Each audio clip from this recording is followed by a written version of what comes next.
Good morning everyone.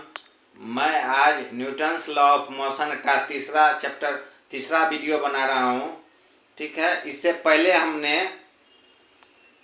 Initiative concept of force and Aristotle fallacy बताया इसके पहले video में। आप लोग से रिक्वेस्ट है, यदि मेरा वीडियो आप देख रहे हैं, हमसे हमारा चैनल सब्सक्राइब कर इस सीरीज में आप वीडियो देखिए, जिससे कि आपको पूरे चैप्टर का कंसेप्ट समझ आ जाए, आप लोग को ठीक से क्लियर हो जाए सारा कंसेप्ट। ठीक है, तो हम आज तीसरे वीडियो में आज न्यूटन्स लॉ का पे आ रहे हैं। ठीक है, देखिए हुआ क्या, इससे पहले जो हमने बताया एरिस्टोटल फॉलोसी, जो उन्होंने जो अपना थिंकिंग दिया था उसको बाद में न्यूटन्स एंड गैलीलियो ने गलत साबित करके वो अपना कंसेप्ट दिए। ठीक है, उन्होंने अपना कुछ लॉ दिया। तो न्यूटन्स और गैलीलियो का कंसेप्ट लगभग मिलता जुलता है, इसलिए हम गैलीलियो में कुछ खास नहीं है, इसलिए हम लोग डायरेक्ट न्यूटन्स लॉ पर ही आ जाते हैं। ठीक है, तो न्यूटन का पूरा नाम था सर आइजैक न्यूटन। ठीक है, तो उन्होंने क्या दिया, देखिए हम लिखते हैं sir Isaac Newton he introduced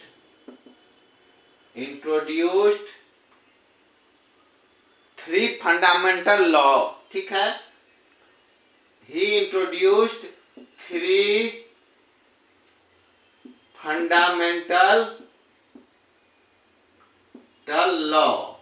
ठीक है, सर आइजैक न्यूटन ने तीन फंडामेंटल लॉ दिया, जिसको Newton first law, Newton second law, Newton third law कहते हैं। ठीक है, उसको हम बारी बारी से पढ़ेंगे। ठीक है, उन्होंने सिर्फ इतना समय थ्री फंडामेंटल लॉ दिया। वो आखिर लॉ क्या करता है, that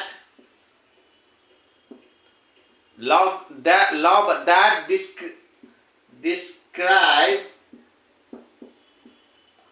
how an object move and interact with force। अभी से पहले हम जब मोशन पढ़े, उसमें सिर्फ मोशन के बारे, मूवमेंट के बारे में पढ़े, उसमें फोर्स का कहीं चर्चा नहीं किए। लेकिन पहली बार न्यूटन्स ने अपने फंडामेंटल लॉ के द्वारा मोशन जो है फोर्स से कैसे इंटरेक्ट करता है वो समझाया हमको। ठीक है, न्यूटन्स ने क्या किया, तीन फंडामेंटल लॉ दिए, Newton first law, Newton second law, Newton third law. वो लॉ हमको क्या बताता है, वो डिस्क्राइब क्या करता है, that describe how object move and interact with forces. ठीक है, उन्होंने उनके लॉ क्या डिस्क्राइब करते हैं, ऑब्जेक्ट कैसे मूव करता है और कैसे फोर्स से इंटरेक्ट करता है। ठीक है, समझ गए। न्यूटन्स ने क्या दिया, तीन फंडामेंटल लॉ दिया। वो लॉ जो है डिस्क्राइब करता है ऑब्जेक्ट कैसे मूव करता है और फोर्स के साथ कैसे इंटरेक्ट करता है। ठीक है, बस इतना ही था। और क्या, these laws are the foundation of classical mechanics जो हम पढ़ रहे हैं उसका फाउंडेशन जो है यही लॉज है। ठीक है, इसको, इस तीनों लॉ को हम फाउंडेशन ऑफ क्लासिकल मैकेनिक्स भी कहते हैं। ठीक है,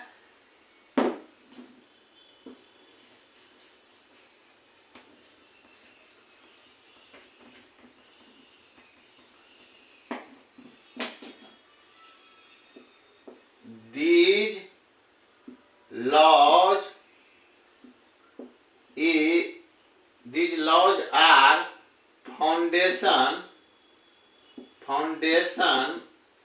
of classical मैकेनिक्स। ठीक है,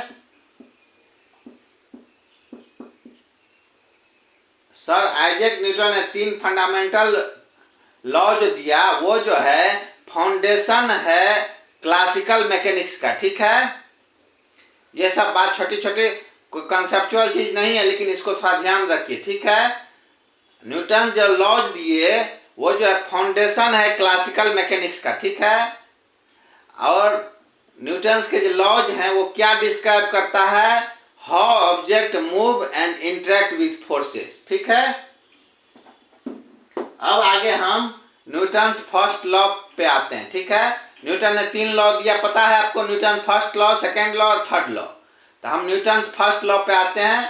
न्यूटन्स फर्स्ट लॉ से पहले हम एक टर्म डिस्कस करते हैं, इनर्शिया। ठीक है, इनर्शिया क्या है, देखिए इनर्शिया का डिफिनेशन क्या होता है। इनर्शिया हम इसलिए डिस्कस कर रहे हैं कि न्यूटन्स फर्स्ट लॉ जो है को ही लॉ ऑफ इनर्शिया भी कहते हैं। ठीक है, इसलिए हम इनर्शिया का पहले डिस्कस कर लें।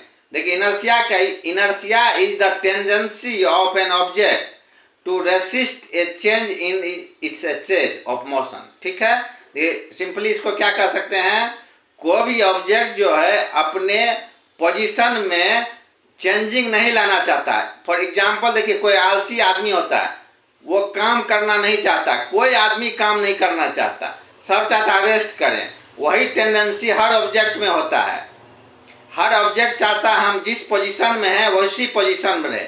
इसको इस टेंडेंसी को इनर्शिया कहते हैं। किसी ऑब्जेक्ट में अपने चेंजिंग नहीं लाने का जो टेंडेंसी होता है उसी को इनर्शिया कहते हैं। जैसे कोई ऑब्जेक्ट रेस्ट में है तो वो चाहता हम रेस्ट में ही रहे, और कोई ऑब्जेक्ट यदि मोशन में है वो चाहता है मोशन में ही रहे।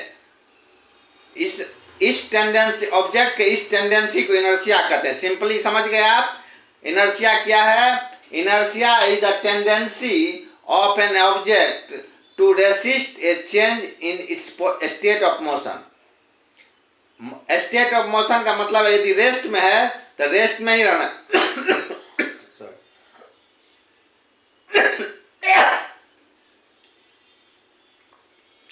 इनर्शिया का मतलब समझ गए आप, is the tendency of an object to resist a change in a state of motion. कोई ऑब्जेक्ट यदि रेस्ट में है तो रेस्ट में ही रहना चाहता है, और ये मोशन में है तो मोशन में ही रहना चाहता है। इसी टेंडेंसी को हम इनर्शिया कहते हैं, सिंपल। ठीक है, इनर्शिया समझ गए आप। अब देखिए, अब डायरेक्ट हम न्यूटन्स लॉ ऑफ मोशन आता है। First law, Newton's first law of motion, law of motion, इसी को लॉज ऑफ इनर्शिया भी कहते हैं।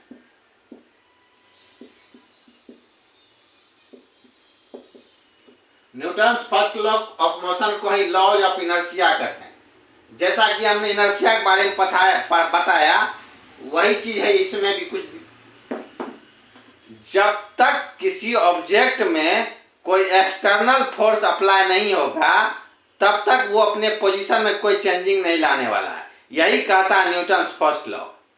ठीक है, यदि कोई ऑब्जेक्ट रेस्ट में है तो वो रेस्ट में ही रहेगा जब तक उसमें कोई एक्सटर्नल फोर्स नहीं लगेगा। ठीक है, या ये कोई ऑब्जेक्ट यदि मोशन में है तो वो अपने मोशन में चेंजिंग तभी लाएगा जब तक उसमें कोई फोर्स एक्स्ट्रा न लगे। ठीक है, इसी को लॉज ऑफ मोशन कहते हैं, लॉज ऑफ इनर्शिया कहते हैं। फर्स्ट लॉ ऑफ मोशन कहते हैं, लॉज ऑफ इनर्शिया कहते हैं। ठीक है, फर्स्ट लॉ ऑफ मोशन में कुछ खास नहीं, यही चीज है। न्यूटन फर्स्ट लॉ क्या कहता है, an object at rest an object in the motion at motion until and unless जब any external force not applied। ठीक है, देखिए जब कोई ऑब्जेक्ट मोशन में है जब तक इसमें कोई फोर्स एक्सटर्नल नहीं लगेगा तब तक वो सेम स्पीड से मूव करते रहेगा। या देखिए एग्जांपल के देखिए, आप कोई टेबल पे कोई बुक रखा हुआ है, ठीक है, ये बुक तब तक नहीं मूव करेगा जब तक इसमें कोई फोर्स ना लगे। ठीक है, वो भी, या कोई बॉल है मूव कर रहा है, बॉल तब तक मूव करते रहेगा जब तक इसमें कोई एक्सटर्नल फोर्स ना अप्लाई हो, ठीक है। इसी को हम न्यूटन्स ने इसी को फर्स्ट लॉ में समझाया है, ठीक है। इसी को लॉज ऑफ इनर्शिया भी कहते हैं, ठीक है। इतना समझ गए आप, इसमें कुछ नहीं था। न्यूटन्स फर्स्ट लॉ में क्या हुआ, कोई भी ऑब्जेक्ट रेस्ट में रहेगा या मोशन में ही रहेगा जब वो रेस्ट में तब तक रहेगा जब तक उसमें कोई एक्स्ट्रा फोर्स ना लगे। अब कोई ऑब्जेक्ट मोशन में तब तक रहेगा जब तक उसमें कोई एक्स्ट्रा फोर्स ना लगे, ठीक है। यदि वो मोशन किसी स्पीड से कंटिन्यू मूव कर रहा है तो वो उसी मोशन से स्पीड करते रहेगा। उसका टेंडेंसी यही है कि अपने आप को जब तक बदलने की कोशिश नहीं करता अपने आप, उसमें जब कोई एक्स्ट्रा फोर्स लगेगा तभी वो अपने पोजीशन में या उस अपने मोशन को चेंज करेगा, ठीक है, अपने स्टेट को चेंज करेगा। इनर्शिया आप समझ गए, न्यूटन फर्स्ट लॉ समझ गए, ठीक है। इन सब चीज़ों को हम आप लोग अपने टेक्स्ट बुक से भी पढ़िए, जिससे कि आपका कंसेप्ट इजीली यहाँ समझ लीजिए। उसके बाद अपने किसी भी टेक्स्ट बुक से पढ़ के इसको समझ लीजिए, ठीक है। हम आगे Newton second law, Newton third law लेके आएंगे, उसमें कुछ डेरिवेशन लेंगे, ठीक है। Thank you.